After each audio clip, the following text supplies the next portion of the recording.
क्या हो अगर एक बुद्धिस्ट मॉन्क अपने उद्देश्य से भटक जाए, धर्म के रास्ते पे चलने के बजाय अधर्म के रास्ते पे चल पड़े। आज की कहानी भी ऐसे ही मॉन्क शिष्य पे है जो एक लड़की से आकर्षित होकर स्पिरिचुअल रास्ते से भटककर सेक्सुअल रास्ते पर चला जाता है। आखिर इसका अंजाम क्या होगा? आज मैं जिस मूवी को एक्सप्लेन करने वाली हूँ उसका नाम है spring summer fall winter and spring. ये एक अलग तरह की मूवी है जिसकी जितनी गहराई में जाएंगे उतना ही खूबसूरती से पाएंगे। साउथ कोरिया, नॉर्थ योंगसोंग के घने जंगल और पहाड़ों में बसा एक कुदरती तालाब और उसकी ठीक बीचों बीच तैरता बुद्धिस्ट मॉनेस्ट्री जिसमें रहता है एक गुरु और उसका शिष्य। इस मॉनेस्ट्री में दाखिल होने के लिए एक बड़े से लकड़ी के दरवाजे से होकर गुजरना पड़ता है जो किसी का रास्ता नहीं रोकती। और हैरान की बात है कि इस दरवाजे के इर्द गिर्द कोई दीवार ही नहीं है, फिर भी सब इसी दरवाजे से आना जाना करते हैं। कहानी शुरू होती है स्प्रिंग सीजन से, यानी वसंत ऋतु। हर दिन की तरह गुरु पहले उठा, बुद्ध की मूर्ति को प्रणाम किया और फिर अपने शिष्य को उठाया। यहाँ कमरे के अंदर भी बस दरवाजा बना हुआ है बिना किसी दीवार के। दोनों तैयार होके एक छोटे से नाव में किनारे तक जाते हैं। ये नाव उन्हें बाकी की दुनिया से जोड़ता है। नाव पे बुद्धिस्ट यूनियन की तस्वीर बनी होती है। ये नाव ही बाहर की दुनिया में आने जाने का एकमात्र साधन है। उस बड़े लकड़ी के दरवाजे के पास उतरकर गुरु भिक्षा मांगने और शिष्य जड़ी बूटी इकट्ठा करने चला गया। कुछ समय बाद दोनों वापस लौटे। फिर लाए गए जड़ी बूटी में से गुरु उसे सही और जहरीली पत्तों के बीच फर्क करना सिखाता है जो बिल्कुल एक जैसे दिखते हैं। उस छोटे शिष्य का एक पेट डॉग होता है जिसके साथ वो सारा दिन खेलता है। एक दिन शिष्य अकेले नाव लेके किनारे पर गया और एक एक कर छोटी मछली, सांप और मेंढक को पत्थर से बांध देता है। उनकी तकलीफ देखकर उसे बड़ा मजा आता है, जैसे ये उसका नया मनोरंजन हो। लेकिन ये सब करते हुए उसका गुरु देख रहा होता है। लेकिन नाव के बिना वो वहाँ पहुँचे कैसे? वापसी में गुरु एक बड़ा पत्थर अपने साथ ले जाता है। अगले सुबह बच्चे के पीठ पे वही पत्थर बंधा होता है जिससे उसको चलने में काफी तकलीफ होती है। वो गुरु से उसे खोल देने को कहता है। तब गुरु ने कहा, तुमने सोचा था उन जीवों की तकलीफ के बारे में? तुम्हें पहले उन सबको आजाद करना होगा। अगर कोई मर गया तो उसके दुख का भार तुम्हें उम्र भर अपने मन में लेना होगा। वो वापस वहाँ गया लेकिन सिर्फ मेंढक को ही बचा पाया। बाकी को आजाद करने से पहले ही वो मर चुके होते हैं। उन्हें मरा देख वो बहुत रोने लगा। पहली बार उसने दुख को महसूस किया था। स्प्रिंग के बाद अब समर सीजन दिखाता है। दरवाजा खुलता है। बच्चे से अब वो शिष्य जवान हो गया। जंगल में दो सांपों को संभोग करते देख उसके मन में भी इच्छाएं पनपने लगती है। फिर वो उसी बुद्ध मूर्ति के ऊंचाई पर खड़ा होकर दूर दूर तक देखता है। बचपन में और अभी में उसके देखने का दायरा और बड़ा हो चुका है। उनके वहाँ उसी के उम्र की एक लड़की अपने माँ के साथ इलाज करवाने आती है, बल्कि उनके आंगन में एक डॉग नहीं बल्कि मुर्गा दिखाई देता है। रात में सोते हुए वो उस लड़की को देखता है। अगली सुबह गुरु उस लड़की के माँ को यकीन दिलाता है कि वो जल्द ठीक हो जाएगी। उसकी माँ कुछ दिनों के लिए उसे वहाँ छोड़कर चली जाती है। शिष्य धीरे धीरे उसकी तरफ आकर्षित होने लगा, उसे छुप छुप कर देखता। उसने इससे पहले कभी किसी लड़की को नहीं देखा था। एक रात जब लड़की सो रही होती है उसने उसे छूने की कोशिश की तो लड़की ने उसे थप्पड़ मारा। घबराकर वो बुद्ध भगवान से माफी मांगने लगा। फिर लड़की उसके कंधे पे हाथ फेरती है। गुरु लड़की को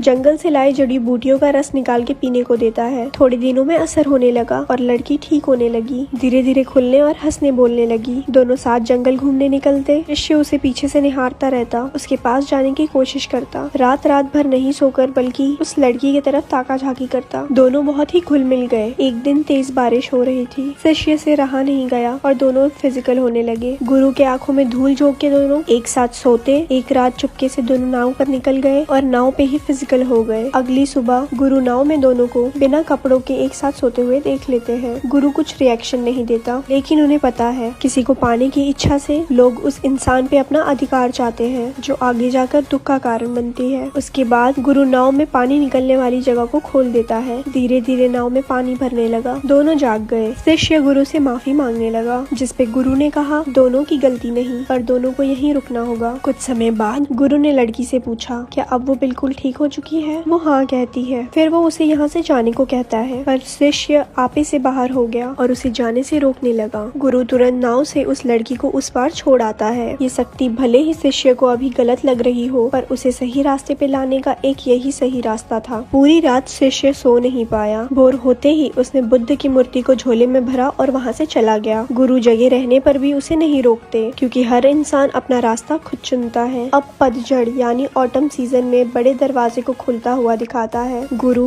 बूढ़ा हो चुका है और इस बार उनके पास बिल्ली होती है। हमेशा की तरह गुरु भिक्षा मांग के वापस आया। उसने खाने के कागज पे खबर देखी कि 30 साल के आदमी ने पत्नी का कत्ल कर फरार हो गया। दरअसल ये वही शिष्य होता है। उस रात वो उसके लिए कपड़े सीलता है क्योंकि वो जानता है अब उसके वापसी का वक्त हो चुका है। ठीक अगली सुबह उसे शिष्य दरवाजे पे दिखा। फिर गुरु उसे नाव से लेने गए। शिष्य गुरु से अपनी नजरें चुराता है। उसने वापस से बुद्ध की मूर्ति उसी जगह स्थापित किया और उस चाकू को जिससे उसने अपनी पत्नी को मारा गुस्से से जमीन पर बार बार वार करता है। उसके अंदर इतना गुस्सा भरा देख गुरु उसके सफरिंग का कारण पूछता है। उसने कहा, मेरी सबसे बड़ी गलती थी कि मैंने उससे प्यार किया। मुझे उसके अलावा कुछ नहीं चाहिए था, पर वो मुझे छोड़ के किसी और के साथ चली गई। गुरु उसे समझाता है, हमें जो पसंद है उसे भी कभी हमें जाने देना होता है। परिस्थिति और लोग हमेशा एक से नहीं रहते। रात भर उसे नींद नहीं आई और अगले दिन उसने सुसाइड करने की कोशिश की। गुरु ने जब ये देखा, पहले तो उसने उसे बहुत मारा और फिर उसे सजा भी दी। उसके बाद गुरु बिल्ली के पूंछ से शुद्धिकरण मंत्र पूरे आंगन पे लिखता है। जब शिष्य अपनी सजा पूरी कर गुरु के सिले कपड़े पहन आया, तब गुरु ने उसे कहा, एक एक कर उस चाकू से सारे लिखे हुए अक्षर को उधेड़ो। जैसे जैसे वो ये करता जाएगा, उसके मन में भरा सारा गुस्सा और दर्द कम होते जाएगा और उसे आत्म शांति मिलेगी। उसने ये करना शुरू ही किया था कि दरवाजे पे 2 पुलिस वहाँ पहुँचती है। गुरु उनको नाव से ले आते हैं। पुलिस को देख के वो डर जाता है। गुरु अगले सुबह तक पुलिस को इंतजार करने को कहता है क्योंकि इस काम को खत्म करने में उसे सुबह हो जाएगी। पुलिस भी बौद्ध धर्म का सम्मान करते हुए उसे इजाजत दे देते हैं। अगले सुबह काम खत्म कर शिष्य वही सो जाता है। दोनों पुलिस वाले गुरु की मदद करते हैं उकेरे हुए अक्षरों में रंग भरकर। जब शिष्य नींद से जागता है तो उसका सारा गुस्सा शांत हो जाता है, जैसे कि गुरु ने कहा था। जाने के समय उसने अपने गुरु को प्रणाम किया। फिर तीनों नाव में बैठे, पर नाव आगे ही नहीं बढ़ी, जैसे नाव को किसी ने रोक रखा हो। लेकिन गुरु के मुस्कुरा के हाथ हिलाने पे नाव आगे बढ़ने लगी। गुरु को मालूम है वो आखिरी बार अपने शिष्य को देख रहा है। अब जैसे कि गुरु के सारे काम पूरे हो चुके हो, अब ज्यादातर समय गुरु कोने में बैठ ध्यान लगाए रहते हैं। और फिर एक दिन उन्होंने अग्नि में समाधि ले ली। समाधि लेते वक्त उनके आंखों से आंसू निकले, जो इस बात को दिखाते हैं कि वो भी इस दुनिया की मोह माया से नहीं बच पाए। शायद उसे अपने प्रिय शिष्य की याद आती हो। उनका शरीर खत्म होने के बाद एक सांप नाव के नीचे से तैर के निकलता है, जो इस बात को दिखाता है कि उनका जीवन का एक और चक्र शुरू हो चुका है, क्योंकि बुद्धिज्म में सांप जन्म और मृत्यु के साइकिल को दर्शाता है। अब बड़े दरवाजे को विंटर यानी कि सर्दियों में खुलता हुआ दिखाता है। पूरा झील का पानी बर्फ में बदल चुका है। शिष्य अपनी सजा काट के वापस आ चुका है। अंदर उसने देखा उसकी गुरु के कपड़ों पे वही सांप बैठा हुआ है। नाव के पास जाकर शिष्य अपने गुरु को प्रणाम करता है। फिर उसने उस जगह का बर्फ खोद कर उनके मिले अस्थि को एक लाल कपड़े में लपेटा और बुद्ध की मूर्ति बनाकर उसमें वही लाल कपड़ा भर कर उन्हें श्रद्धांजलि देता है। उसके बाद गुरु के पुराने दस्तावेज से वो अपनी अधूरी शिक्षा को पूरी करता है। उनके दिखाए रास्ते पे चलता है। उनके दिए सीखों को अपनी जिंदगी में अमल करता है। ऐसे ही समय बीतने लगा और फिर एक दिन एक औरत अपने नवजात बच्चे को उस मॉनेस्ट्री में लेके आती है, पर उस औरत के चेहरे पे कपड़ा बंधा होता है। शायद उसकी कोई मजबूरी रही होगी। उस रात के अंधेरे में वो अपने बच्चे को वहीं छोड़ के जा रही होती है कि बीच में उसी बर्फ के खुदे हुए जगह पर डूब जाने से उसकी मौत हो जाती है। अगली सुबह जब शिष्य ये दृश्य देखता है तो उसे मन में एक भारीपन सा महसूस होता है, क्योंकि वो जगह उसी ने खोदी थी। मन के बोझ को हल्का करने के लिए वो अपने कमर में रस्सी से एक भारी पत्थर बांधता है और उसे घसीटते हुए बहुत लंबी चढ़ाई चढ़ता है, ठीक वैसे ही जैसे उसके गुरु ने उसके बचपन में किया था। अंत में पहाड़ की चोटी पहुंचकर वो ग्युयन बुद्धिस्ट की स्थापना करता है, जो दया का प्रतीक है। अब वहाँ से उसे पूरी घाटी दिखाई देती है। जब वो छोटा था तब उसे पानी में तैरता हुआ छोटा सा मॉनेस्ट्री दिखता था, लेकिन उम्र के हर पड़ाव में उसका दृष्टिकोण और बड़ा होते गया। अब वो चीजों को टुकड़ों में नहीं बल्कि संपूर्ण रूप में देखता है। मूवी के आखिर में जब वो दरवाजा खुला तो फिर से वसंत ऋतु आ चुकी है। अब एक नया जीवन चक्र शुरू हो चुका है। वो शिष्य अब गुरु बन चुका है और उस औरत का बच्चा उसका शिष्य। इस बार आंगन में कछुआ दिखता है और वो छोटा शिष्य उसके साथ खेलता है। फिर वो भी उसी के तरह मछली, मेंढक और सांप के मुंह में पत्थर भर के उनके कष्ट में मजा लेता है। इस बात से